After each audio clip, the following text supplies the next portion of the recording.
Hello everyone, ये इस drama का एपिसोड नंबर 6 है। और अगर आपने इसके पिछले पार्ट्स को नहीं देखा है तो प्लीज़ पहले उन्हें देख लीजिए फॉर बेटर अंडरस्टैंडिंग। और अगर आपने पिछले पार्ट्स को देख लिया है देन प्लीज़ कंटिन्यू। एपिसोड की शुरुआत में दानव राजमाता भगोड़ा कवच को बहुत ही ध्यान से देख रही थी। तभी ये चारों सेनापति आते हैं और सफ़ेद दानव यानी 9 पूंछ वाली लोमड़ी को आज़ाद करने की अनुमति मांगते हैं। पर राजमाता इसकी अनुमति इन्हें नहीं देती और वहाँ से चली जाती हैं। दानव राजमाता को नीचे दिखाने के लिए ये सभी सेनापति 2 दिन में ही धरती पर सेना भेजने के लिए 9 पूंछ वाली लोमड़ी को आज़ाद कर देते हैं। आज़ाद होते ही ये लोमड़ी एक खूबसूरत लड़की का रूप ले लेती है और इन सेनापतियों को मालिक मालिक बोलने लगती है। पर ये बेवकूफ़ समझते हैं कि इन्होंने इस लोमड़ी पर काबू पा लिया है। ये लोमड़ी अपना नाम बाई चियांजी बताती है, तो अब से हम इसे बाई चियांजी ही कहेंगे। राजमाता जी लुलू को पृथ्वी पर जाने वाली सेना में घुसने से पहले उसे एक अदृश्य करने वाला कवच देती हैं, जिसकी वजह से वो लोग ही उसे देख पाएंगे जिसे ये दिखना चाहेगी। पिछली परीक्षा की वजह से सभी योद्धाओं के दिलों में अपनों के खोने का डर ऐसा बैठ गया था कि परीक्षा के बीतने के बाद भी ये सभी काफ़ी सहमे हुए थे। सभी अपने अपने दुख किसी न किसी को सुना रहे थे, पर मी कांग्यू अकेले ही बैठकर रो रही थी। तभी हान भाइयों का सबसे बड़ा भाई आता है और उसके आंसू पोंछने के लिए रुमाल देता है, जहां हमें इसके स्वभाव का एक और पक्ष दिखाया जाता है। शायद ये थोड़ा रूड है पर अच्छे दिल का है। कुल्लून फीफी को दिलासा देने आता है, पर फीफी कुल्लून से नजरें भी नहीं मिला पाती। वो बार बार सपने को याद करके रोए जा रही थी। कुल्लून समझ जाता है कि फीफी ने सपने में उसी की जान ली। जब फीफी कुल्लून से पूछती है कि उसने सपने में किसे देखा और किसे मारा, पर कुल्लून यहाँ झूठ बोल देता है कि वो फीफी को बताता है कि उसने भी सपने में फीफी को ही देखा और उसी की जान ली। ये सुनकर फीफी खुश होकर रोने लगती है। दरअसल कुल्लून काफ़ी महत्वाकांक्षी योद्धा है। वो फीफी को तो पाना चाहता है, पर उसके जीवन की पहली प्राथमिकता अपने गुरु की नज़रों में योग्य बनकर तासीम और कुल प्रमुख का पद प्राप्त करना है। तभी तो उसके सपने में उसके गुरु ने भी वही कहा जो वो चाहता था कि कुल्लून का पद हासिल सॉरी कि कुल प्रमुख का पद हासिल करके फीफी से शादी करना। इन दोनों को ऐसे देखकर इन्हें कुछ खास अच्छा नहीं लगता, पर ये बेचारे कर भी क्या सकते हैं। जैंगलिंग टीलैंग से पूछता है कि तुमने किसे सपने में देखा, पर टीलैंग बात को पलट देता है और उल्टा जैंगलिंग से ही पूछने लगता है। जैंगलिंग बता देता है कि उसने अपने सपने में अपने पिता को देखा, पर तेज बुद्धि जैंगलिंग इतनी आसानी से टीलैंग को कहाँ जाने देने वाला था। वह उससे बात निकलवा ही लेता है कि आखिर उसने सपने में किसे देखा था। टीलैंग बताना तो नहीं चाहता था, पर बता ही देता है कि उसने सपने में फीफी को देखा था। जैंगिंग बोलता है कि तुम जल्दबाजी कर रहे हो, पर टीलैंग बोलता है कि अरे नहीं, मैं तो अपने सपने में अपने गुरुदेव को देखना चाहता था, पर फीफी ने मेरी जान बचाई थी और उस वक्त वो मेरे सामने आई थी, इसीलिए मैंने उसी का नाम लिख दिया। टीलैंग इस बारे में फीफी को बताने से मना करता है, पर दोस्त तो दोस्त ही होता है। जैंगिंग टीलैंग को बोलता है कि देखो, तुम्हें बताने से पहले सोचना चाहिए था, क्योंकि मेरे पेट में तो कोई बात ज़्यादा देर तक रहती ही नहीं है। टीलैंग बोलता है कि तुमने ही तो मुझसे पूछा था। जैंगिंग बोलता है कि तुम मना कर देते। टीलैंग बोलता है कि तुम कमीने हो, और जैंगिंग उसे बोलता है कि और तुम एक नंबर की बेवकूफ़ हो।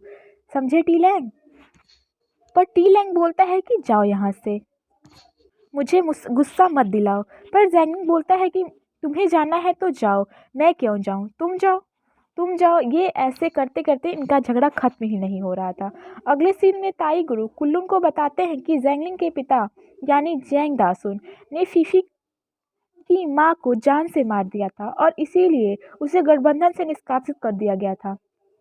और इसीलिए कुल्लून, तुम्हें संभल कर और जैंगलिंग को मात देकर ताउसिम योद्धा बनना होगा।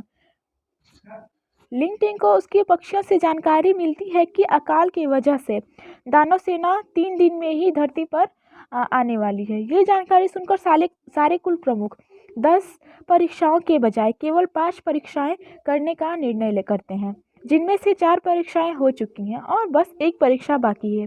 कुल प्रमुख योद्धाओं को बताते हैं कि सपनों की दुनिया में परीक्षा बाकी परीक्षाओं से काफ़ी कठिन होगी। इस परीक्षा में केवल 49 योद्धा ही बचेंगे और बाकी मारे जाएंगे, पर फिर भी सभी को सुरक्षा के लिए ये कड़ा दिया जाएगा जो इस बार सपनों की दुनिया में जाने के बाद भी जो परीक्षा से बाहर होना चाहेंगे, वो कड़े को दबाने से परीक्षा से बाहर हो जाएंगे और उनकी जान भी बच जाएगी।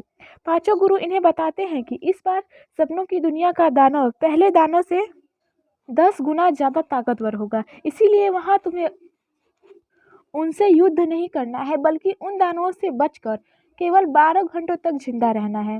सभी पर्वत गुरुओं के जाने के बाद ये हान भाई, मतलब संगीत गुरु के शिष्य का बड़ा भाई हान सेंग, और इसके ये छोटे भाई इन दोनों का मजाक बनाने लगते हैं। और जिस प्रकार टी लैंग जैंगलिंग को अपने पीठ पर बिठाकर लाया था, उसकी वजह से ये टी लैंग को जैंगलिंग का अंगरक्षक बोलने लगते हैं। इनकी ये बकवास सुनकर जैंगलिंग टी लैंग से बोलता है कि टी लैंग, तुम इनकी बातों का बुरा मत मानो, और अगर तुम चाहो तो अपनी तलवार निकालकर इन तीनों की जबान एक झटके में ही काट सकते हो। ये बोलकर ये दोनों हंसने लगते हैं और बस और क्या था, ये हान भाई इनसे लड़ने लगते हैं। इन्हें रोकने के लिए फीफी बीच में आती है, पर फिर भी ये नहीं मानते। इनकी बढ़ती लड़ाई को देखकर कियानक्यू बीच में आता है और बोलता है कि तुम लोग प्रतियोगिता के पहले के 2 घंटों तक लड़ाई मत करो, अपने कीमती समय को मत गवाओ। अगर तुम लोगों का समय नहीं कट रहा है तो तुम लोग मेरी दुकान में जा सकते हो और वहाँ से अच्छी किस्म की दवाइयाँ, कपड़े और जादुई हथियार खरीद सकते हो, और इसके लिए मैं तुम्हें ये सिक्का दूंगा, जिसकी वजह से जादुई हथियारों को छोड़कर सभी चीज़ों पर तुम सभी को 20% का छूट मिलेगा। जादुई हथियारों का नाम सुनकर सभी उनकी दुकान में जाने के लिए तैयार हो जाते हैं। ये सभी उनसे पूछने लगते हैं कि उसका दुकान कहाँ है। जानकी बताता है कि उसका गुरुकुल यूं ही नहीं मशहूर है, हम जब चाहें जहाँ चाहें अपनी दुकान ले जाकर व्यापार कर सकते हैं। सभी उसका दुकान देखने के लिए बेचैन होने लगते हैं। तभी उसका दुकान आ भी जाता है। इसका दुकान सामने से छोटा दिख रहा था, पर अंदर जाने पर इन्हें पता चलता है कि ये इतना बड़ा है कि जितने चाहे लोग उनमें आ सकते हैं। ये सभी यहाँ के सामान को जब देखते हैं तो देखते ही रह जाते हैं। ये बताती है कि यहाँ के सारे हथियार और कवच पहले युद्ध में शामिल हुए योद्धाओं के हैं। इनमें से इन दोनों को एक एक खंजर पसंद आता है, पर जब ये उसकी कीमत पूछते हैं तो ये बताती है कि इसकी कीमत 33,000 लियांग है, और वो भी छूट के साथ। ये समझ जाते हैं कि वो इसे नहीं खरीद पाएंगे। तभी वहाँ कियानक्यू आता है और पूछता है कि उनके पास कितने पैसे हैं, मुझे बताओ, हम तुम्हें उतने पैसे में ही कुछ अच्छी चीज़ दे पाएंगे। इनके पास केवल 3-3 सिक्के थे। ये इसे बताता है कि इतने पैसे में तो हम तुम्हें केवल कवच ही मिलेगा। ये इन्हें कवच देने के लिए एक पुराने कमरे में ले जाती है और उन्हें एक पुराना कवच देती है। उन्हें ये कवच पुराना और बेकार लग रहा था, पर टी लैंग और जैंगलिंग सोचते हैं कि कुछ ना होने से बेहतर है कि कुछ तो हो, भले ही वो बेकार हो।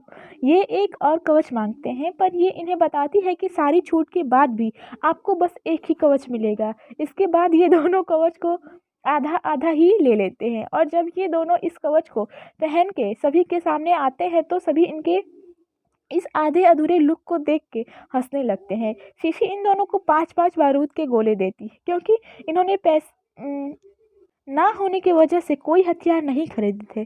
पृथ्वी गुरु के शिष्य भी इन्हें 3-3 और बारूद के गोले देते हैं, और अग्नि गुरु का शिष्य मतलब चैंग फैंग बारूद को सही निशाने पे मारने के लिए इन्हें इन दोनों को 2 गुलेल देता है।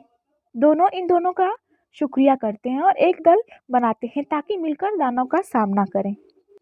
आगे सभी को एक एक सुरक्षा कड़ा दिया जाता है और प्रतियोगिता शुरू हो जाती है।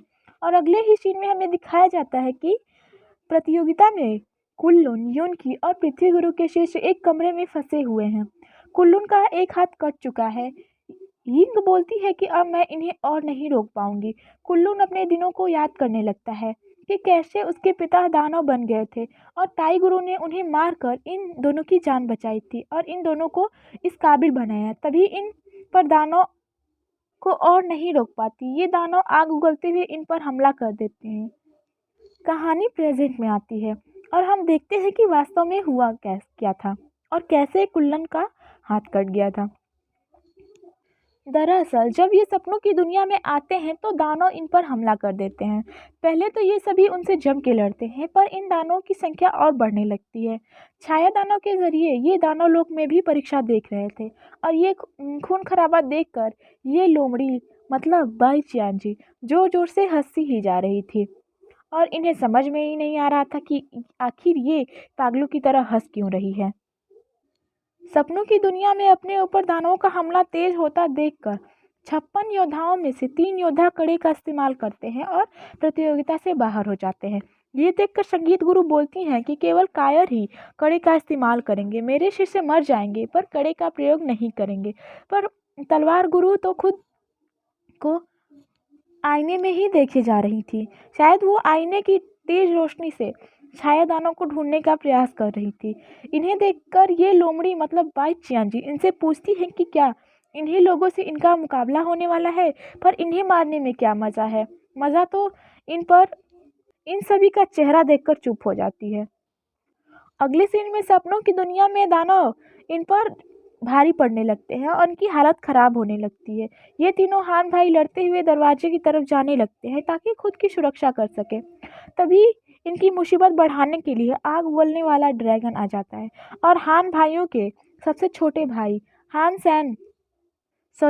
सायू को कुचल देता है। ये देखकर उसका बड़ा भाई हान सैन को कड़े का इस्तेमाल करने को बोलता है, पर छोटा भाई हान सायू बोलता है कि मैं मर जाऊंगा पर कड़े का इस्तेमाल नहीं करूंगा। ये बोलकर ये कड़ा तोड़ देता है। ये देखकर अग्नि गुरु संगीत गुरु से बोलते हैं कि आपने सही ही कहा था कि आपके शिष्य मर जाएंगे पर कड़े का इस्तेमाल नहीं करेंगे। पर संगीत गुरु कुछ नहीं बोलती और उसकी हालत देखकर उसकी चिंता करने लगती हैं। ये देखकर कुल्लून अपनी आत्मिक शक्ति से ड्रैगन को जमा देता है और तभी एक दानव कुल्लून का सुरक्षा कड़ा वाला हाथ ही काट देता है। जैंगलिंग टीलैंग को कुल्लून की मदद करने को बोलता है और टीलैंग के तलवार की वार की वजह से सभी को भागने का थोड़ा वक्त मिल जाता है। कुल्लून की ये हालत देखकर फिफी बेहोश हो जाती है। टीलैंग उसे उठाकर भागने लगता है और यहीं पे ये एपिसोड खत्म हो जाता है। अगर आपको ये एक्सप्लेनेशन अच्छा लगा हो अगर आप इसके आगे के पार्ट्स देखना चाहते हैं तो प्लीज़ चैनल को लाइक शेयर और सब्सक्राइब करिए। मिलते हैं अगले एपिसोड में। Thanks for watching.